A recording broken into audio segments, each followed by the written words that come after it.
Se confirmó 3 semanas después de haberlo anunciado, el partido político Vox presenta una moción de censura contra el gobierno de don Pedro Sánchez del PSOE, en la que el candidato alternativo será don Ramón Tamames Gómez. Esto ha activado los argumentarios. El argumentario del Partido Popular consiste en decir que la moción de censura favorecerá al gobierno del PSOE. Que puede ser verdad, aunque también es cierto que el PP acostumbra a decir que todo lo que haga Vox que no sea respaldarles a ellos es hacerle el juego al PSOE. En este bando se podría destacar don Eduardo Inda, que el otro día publicaba un artículo en el periódico de los dueños de A3 Media en el que cargaba contra la moción. No entiendo por qué Tamames se mete en el berenjenal de una moción de censura que no es sino un camino a ninguna parte. Servirá para suministrar oxígeno a Pedro Sánchez, un inesperado regalo a un autócrata. El artículo era amable en comparación con lo que el señor Inda y sus compañeros han dicho en la tertulia del programa de Ana Rosa, donde hablaron de la moción en una mesa donde eran 4 peperos y una progresista y todos poniendo a parir la moción. A fondo de la cuestión, esta moción de censura es una astracanada, porque lo normal es que el candidato sea el señor Abascal, porque el señor Tamames va a ser presidente del candidato de Vox a la general. Ellos no van a presentar un gobierno. Ya, pero es que eso es otro fraude, porque las mociones de censura en España son constructivas, con candidato a la presidencia del gobierno y programa de gobierno. Luego, esta moción al único que beneficia es a Pedro Sánchez. Es un regalo para Pedro Sánchez y desde luego yo estoy seguro que la van a convocar lo más cerca de las elecciones porque es darle oxígeno al presidente del gobierno. Dice Vox. Bueno, no, es que es muy importante que el señor Tamames, que es eso, que explique y que ponga ¿por qué el señor negro Tamames? sobre blanco. Pero vamos a ver, pues que dé una conferencia del Club Siglo XXI. Exactamente, sí señor. Y proponga, porque si no va a proponer un gobierno alternativo... Y luego tiene 89 años, que es que esta persona físicamente no está para aguantar varias horas una moción de... Bueno, unas cuantas horas, muchísimas horas una moción de censura. De verdad, me parece como una utilización de un anciano, de verdad. Yo tengo una sensación cuando se nos ha dejado utilizar, oye, tiene 89 años, Esther, que está encantado. Claro que se ha dejado. O sea, pero todos sabemos que un anciano de 89 años está como está. Tamames y el Chunchu Corda, por favor. Y se ha dejado utilizar, nos parece una estracanada. Exacto, es egolatría. No hay utilización, hay egolatría. Evidentemente, pero da una sensación de tremenda. Queridos, porque efectivamente se ha utilizado un arma parlamentaria de primera magnitud para hacer política barata, para mirarse al ombligo pequeño. Y en esta ocasión, de verdad, con el componente de que este señor es un anciano que efectivamente tiene la edad que tiene y que es esperpéntico. Por su parte, el argumentario del Partido Socialista es que el foco de la moción no debe ponerse en Vox, sino que debe ponerse en el Partido Popular. El Partido Popular ha involucionado. Va a abstenerse cada día más cerca de la ultraderecha, haciendo manitas en los actos preparatorios de la moción de censura, tanto con el candidato, el señor Tamames, como también con esa reunión que tuvo con el señor Abascal y que nos tuvimos que enterar después. El argumento es que aunque habitualmente, cuando hay varios partidos de la oposición, si uno convoca una moción para atraer los focos a él, el otro partido se abstiene. Y así, por ejemplo, el CDS del Duque de Suárez se abstuvo en la moción de censura del señor Hernández Mancha, o el PSOE, ya con don Pedro Sánchez, se abstuvo en la moción de censura de don Pablo Iglesias. En la moción de censura de Vox del año 2020, el Partido Popular, entonces de don Pablo Casado, votó en contra. Aunque eso significara que por primera vez el primer partido de la oposición votará junto al gobierno en una moción de censura. No es que seamos cobardes. Lo que ocurre es que no queremos ser como usted. El Partido Popular no quiere ser otro partido del miedo, de la ira, del rencor y la revancha, del insulto y de la bronca, ni de la manipulación, la mentira y la involución frentista. Y votaremos no, porque decimos no a la ruptura que usted busca, no a la polarización que usted necesita, como Sánchez, no a esa España a garrotazos en blanco y negro de trincheras, ira y miedo. Y usted pretende que nosotros apoyemos ese desvarío, puro populismo. Quería cortar las 2 orejas del PP y ha acabado de monosabio de Pablo Iglesias. Señor Sánchez, señor Abascal, señor Sánchez, no somos como ustedes, somos la fuerza tranquila de los españoles, sino contra el partido que le ha dado trabajo 15 años. Se llama ingratitud y deslealtad, profunda decepción personal. Que no esperaba para nada que esta fuera su intervención, pero lamento profundamente el ataque personal que usted ha desplegado hoy contra mí, porque hoy se ha puesto exactamente en el punto medio, de una forma que a mí me ha dejado absolutamente perplejo. Aquel discurso fue muy aplaudido por medios considerados poco amigos del PP y más bien amigos del PSOE. Así, por ejemplo, la portada del País de aquel día aseguró que con ese discurso don Pablo Casado era el auténtico ganador de aquella moción de censura. Y en La Sexta, los señores Ferreras y Escolar también aplaudieron aquel discurso. Gracias, señor Casado. Podríamos calificar en estos momentos como de euforia en las filas del Partido Popular, en la bancada del Partido Popular. Atención, porque hoy hay un salto cualitativo, hoy es un antes y un después en la carrera política de Pablo Casado. Se ha desligado absolutamente de la extrema derecha y ha hecho un análisis, un diagnóstico de Vox absolutamente implacable. Ignacio Escolar, tu titular a esta hora. Me ha parecido un discurso bastante bueno en lo formal y en el fondo. Me parece que esto es lo que esperábamos muchas personas de un partido que se dice conservador, europeo, moderado, centrista. Creo que ha sido muy valiente también. Ahora, 3 años después, el PSOE pone como ejemplo lo que hizo don Pablo Casado entonces para poner aprietos a el señor Feijóo.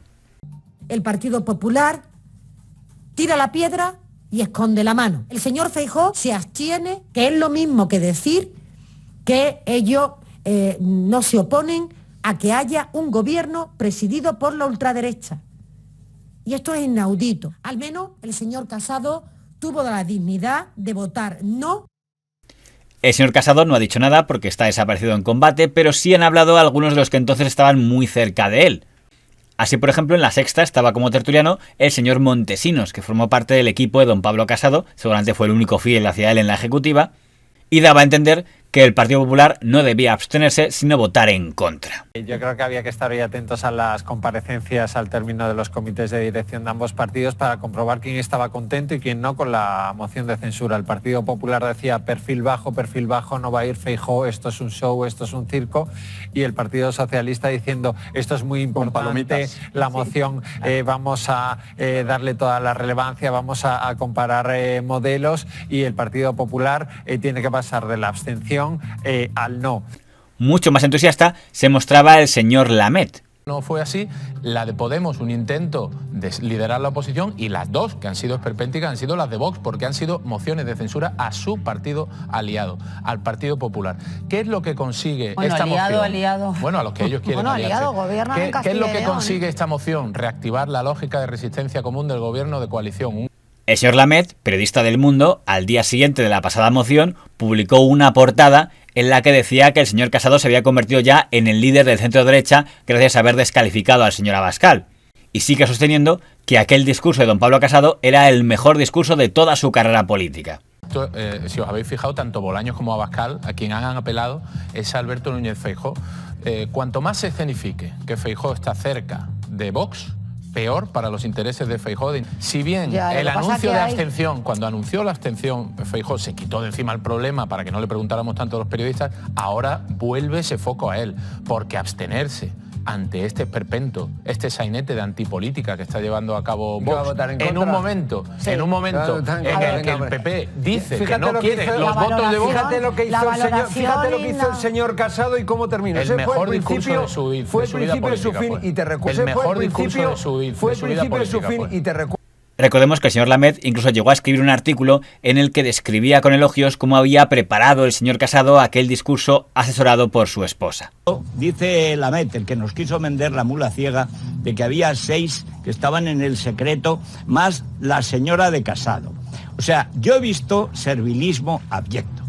Yo he visto, en fin, ya en la dictadura, cómo alababan a doña Carmen, la señora del Generalísimo. Ahora, los elogios a la señora para congraciarse con el marido están alcanzando un nivel a cuyo lado Ansón es un esteta estoico. Ahora resulta que la que realmente comparte la visión profunda es Isabel, es la señora de Casado, que además, como tenía en su familia un negocio de caramelos, pues es una mujer dulce. Según esa información, que es Teodoro el que la da, la fuente es buena, la fuente de Lamet es muy buena, es Teodoro. Otro que también apoyó mucho a don Pablo Casado y que también se ha manifestado en contra de la moción de censura es don Pedro J. Ramírez, el editor del Español, que escribió un artículo pidiéndole al señor Tamames que no lo hiciera. Cuando en 2014 la conjura de los poderes fácticos con ayuda de un Judas mediocre y acomplejado desembocó en mi defenestración de El Mundo y en el nuevo Volver a Empezar de la Fundación del Español, tú también estuviste ahí. Supongo que por poderes fácticos se refiere al Consejo de Administración de Unidad Editorial, que fue el que determinó su despido, y el Judas traidor no sé si se refiere al presidente del Consejo, el señor Galiano, o al que fue su sucesor, el señor Casimiro García Vadillo. Tú no puedes sacrificar tu biografía en el fuego fatuo de la vanidad, convirtiendo el hemiciclo del Congreso en el escenario de la mascarada de la que el sinvergüenza de Abascal pretende utilizarte como mascarón de proa. Erosionarías no al gobierno, sino a la oposición. ¿Estás dispuesto a eso? Pero además es que de no ser por Vox, es una de las grandes bazas que han tenido. De no ser por Vox, Pablo Casado habría ganado hoy las elecciones. Yo creo que de la misma manera que están buscando el voto en el nicho de los cazadores, están buscando el voto en el nicho de los maltratadores. El problema que tienen algunos de estos consejeros es que, claro, si fueron consejeros en su momento de don Albert Rivera y Albert Rivera acabó como acabó, y fueron consejeros de don Pablo Casado y don Pablo Casado acabó como acabó, entiendo que no es la mejor carta de presentación si quieren ser los consejeros del señor Núñez Feijóo. En una de sus versiones más lamentables de los últimos tiempos, ayer vi el que antaño era conocido, el artista conocido como Pedro J. o Prince. Pedro J. creo que ya un día entonces votó a Ciudadanos y naturalmente lo hundió. Ha apoyado a Casado y naturalmente lo ha hundido. En cuanto al Grupo Libertad Digital, bueno, teniendo en cuenta que la señora Díaz Ayuso está en contra de la moción de censura. Una innecesaria moción de censura que va a ser un señuelo contra el Partido Popular en los próximos meses. Pues lógicamente el señor Jiménez Santos también estará en contra. Por un lado, me gustaría que esto pasara ya, porque va a ser terrible, Pero no va a ser terrible para Tamames. Tamames está encantado de conocerse como siempre, estoy harto de decirlo. Ni Kiko ni Santi tenían la menor idea de quién es Tamames. De su ego incomparable, inconmensurable, ilimitado, oceánico, intergaláctico, superestelar. De todos modos, llamarle vanidoso no es lo más grave que han llamado al señor Tamames estos días.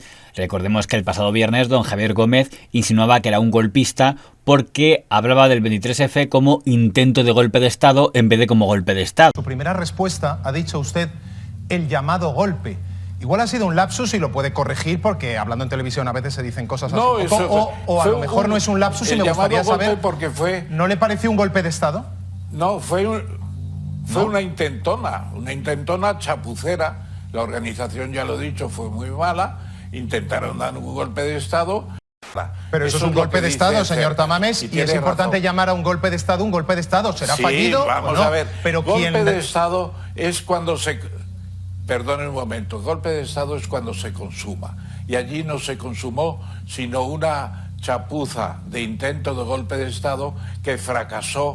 Suena a rebajar la gravedad, se lo digo porque está usted al borde de una moción de censura, de encabezarla, suena a rebajar la gravedad del golpe de Estado que ha tenido España en la democracia. No creo que la moción... Bueno, no creo que la moción de censura la dediquemos a hablar del 23F. Más amable doña Cristina Pardo, que lo que hacía recordar sus constantes cambios de etiqueta política. Tamames no es un piernas. Lo que pasa es que ya pues... No es un piernas. Sí, yo el problema que le veo es que él era del Partido Comunista. No, bueno, sí, la evolución de Tamames es mágica. Con Vox, y como no la deba tan rápido, termina defendiendo los postulados de Junts per Catalunya. O sea, la evolución es mágica. A ver, venga, Pablo. Dime nombres, a ver, Tamames. Por ejemplo, de Tamames. Un genio. Más nombres. Con Tamames, que además tiene una sensación de que tiene una evolución desde el punto de vista filosófico y ético y tal, parece que tiene una evolución muy importante de ser, había sido concejal del Partido Comunista en el... Es que eso no se puede clasificar así. Hay mucha gente que estaba en el Partido Comunista que no tenía nada de comunista, pero estaba en el comunismo en función de que era antifranquismo. Y luego, claro, pues han ido evolucionando, y Federico Jiménez Santos, eso no tiene nada que ver. El derecho a evolucionar de las personas, eso hay que reconocérselo a todas las personas, y un señor puede estar hoy en el PP y mañana en el PSOE porque cree que han cambiado, y si no lo hace por conveniencias, y Ramón Tamames nunca lo ha hecho por conveniencia porque siempre ha ido a peor. Si él hubiera evolucionado al PSOE para hacerse ministro, pero cuando le ofrecieron ser ministro en el PSOE dijo que no, y prefería estar con Adolfo Suárez porque creía que en ese momento lo mejor estaba ahí, y luego estuvo en representación de un sector ecologista, y dice, ¿por qué? Porque veía ahí el futuro. Tamames es un hombre muy libre, muy independiente y genial. Es un genio, además con una gran formación. De todos modos, me da la impresión de que si el Partido Popular y sus medios afines están tan incómodos con todo lo que tiene que ver con Vox es porque no han definido una actitud coherente con este partido político. No han decidido si lo consideran un aliado natural y por tanto tendrían que normalizar, pactar con él, o una némesis indeseable y por tanto tendrían que romper con él. Pero las dos cosas es un poco complicado.